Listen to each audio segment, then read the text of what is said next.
Jone. Treenit takana, kulkiko? Ihan hyvin. Mukava oli päästä taas jäälle. Tässä oli pari viime päivää, niin oli pois jäälle. Pikku huoltohommia, niin oli mukava kyllä taas treenit. Kyllähän se näytti erittäin hyvältä. Hei, mulla jäi eilen semmonen kysymys kysymättä. Mikä oli äijän keskiarvo päästötodistuksessa yläasteen? Aika hyvä. Olisiko hallus... Kehtaako sanoa? Olisiko hallus 7,8? Saattaa olla 7,6, mutta mä otan 7,8. Eli 7,6. Uskonto oli vitoinen. Mikä? Uskonto. Miten muuten? Lempiaiheet, inhokkiaiheet? No matikka oli ehdottomasti lempiaiheet. Mulla oli itse asiassa, kun mä asuin Raahessa 8-luokalla yläasteella. Sen jälkeen mä muuten Oulun lätkän perässä, niin mun matikan opettaja kävi ihan kuulolla ja sanoi mulle, että se on aika pieni prosentti, kenestä tulee jääkiekon pelaajia. Että paljon paremmat mahdollisuudet, että tästä tullaan niin matemaatikkoja. Kannattaisi ehkä niin pysyä siinä ja opiskella sitä. Onneksi nyt kuitenkin valitin jääkiekko. Niin, no sit sä laskit, kato, kun se oli niin hyvä matikka, niin ne prosentit siitä. Ja mulla on hyvät mahikset päästä tänne. Kyllä. Nyt vielä yksi kyssäri, kun vertaat Coloradon ja San Josen näitä fasiliteetteja, eli näitä tiloja ja tämmöisiä, niin kummassa paremmat? No San Josessa tää reenikoppi ja reenihalli oli parempi, mutta sitten taas täällä on paljon parempi tuo pelihalli ja pelikoppi. Aika niinku 50-50. Kyllä. Ei, mulla on yksi kyssäri, mutta mulla on helvetin hyvä kyssäri. No kysy. Kommentit Rane uudesta autosta. Niin, kyllä se joku Mersuus oli laittanut. Ei olla sen enempää kyllä puhuttu, mutta puhuttiin sen verran, että virittää pitäisi vähän, mutta katsotaan. Nyt on ainakin niin Ranella oikea kaveri, kun rupeatti virittää sitä, että se on pajalla 3 viikon välein.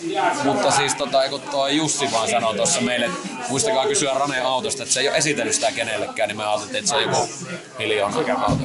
Pitää kysyä. Se on joku ihan äly. Väärä merkkinen se missä. No, mutta eikö se oikea konserni ollut? En mä tiedä. Onko niillä oma? En mä katso näistä.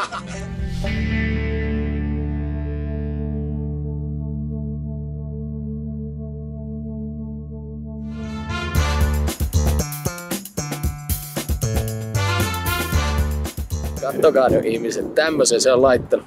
Hieno on. No, laitatko nyt diilin tultua vai onko tää ollut sulla pitempi? Mä tossa viime kauden jälkeen tilasin sit se kestää tietysti. Paljon tehoja. Mitäs siinä olisi joku 45? Pitäis kerätä tähän 500 hevosvoima. Vapaasti hengittävä.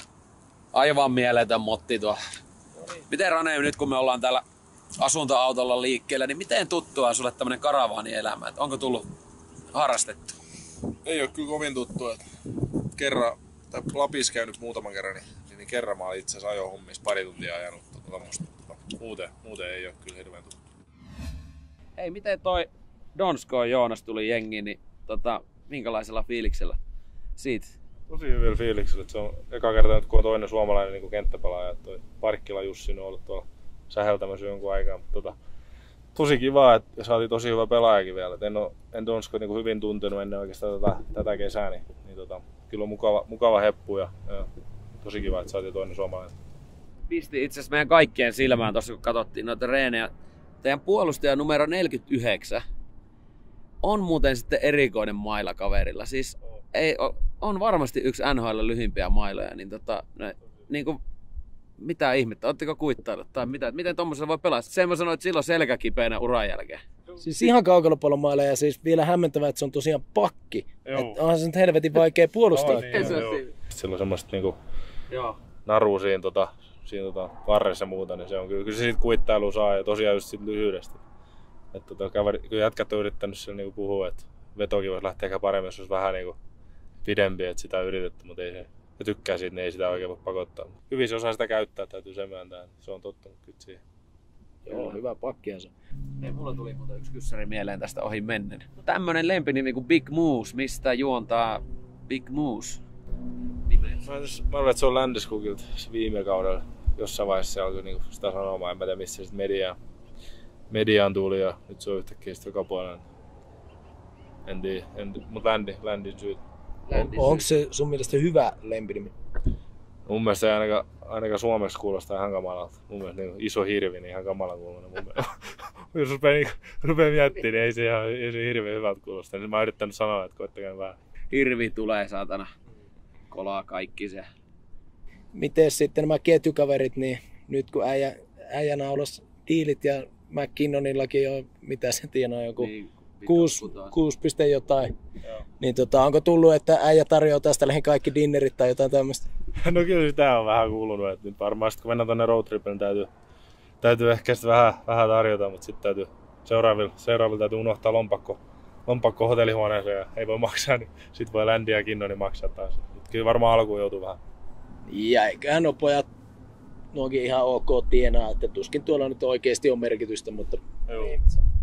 Vielä tuosta diilin syntymisestä, niin olitko niin kuin agentin kanssa puhunut sillä, että kyllä se ehdoton takaraja on kauan alku vai? Olisi kyllä mä siitä puhuin agentin koko ajan, että tärkein on se, että saadaan ennen kauden alkua, että en mä halua mitään pelejä alkaa missään. He oli niin kuin samaa mieltä, että ei siinä ole järkeä.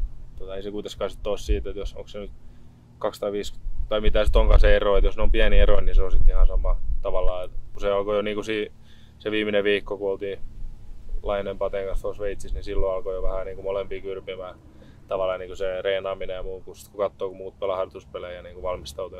Itse joudutaan aina sitten reenaat siellä Sveitsissä, sitten joudut vetää reenin jälkeen 200 jotain ekstra reeniä, että saa niin kuin jotain. Ei se oikein ollut kivaa. Paten diili tuli just kun oltiin siellä lentokentällä. Että oltiin itse asiassa tämmöset just ammattimaisesti Burger Kingin jonossa ja Patel soi puhelin, että agentit soitti niinku semmoisen ryhmäpuhelun, niin sit tai arvasi varmaan, että nyt varmaan jotain kun molemmat soittaa, niin siitä se tuli se diili. Niin mä joutuisin maksumieheksi, vaikka hänellä tuli uusi diili, kun hän joutuisi lähteä puhumaan, niin mä joutuisin maksaa burgerit. Vähän jäi kalvamaan. Kuitataan Patelle äijältä terkkuja, kun nähdään sitä Chicagossa, vai missä me nyt nähdäänkään. Jos nähdään. Meillä on Niin. nyt tässä Chicagoon tässä aika pitkä matka ja päivä aikaa, että se voi olla, että ei nähdä. Ei nähdä varmaan, kyllä nähdä sitä ei. Kyllä.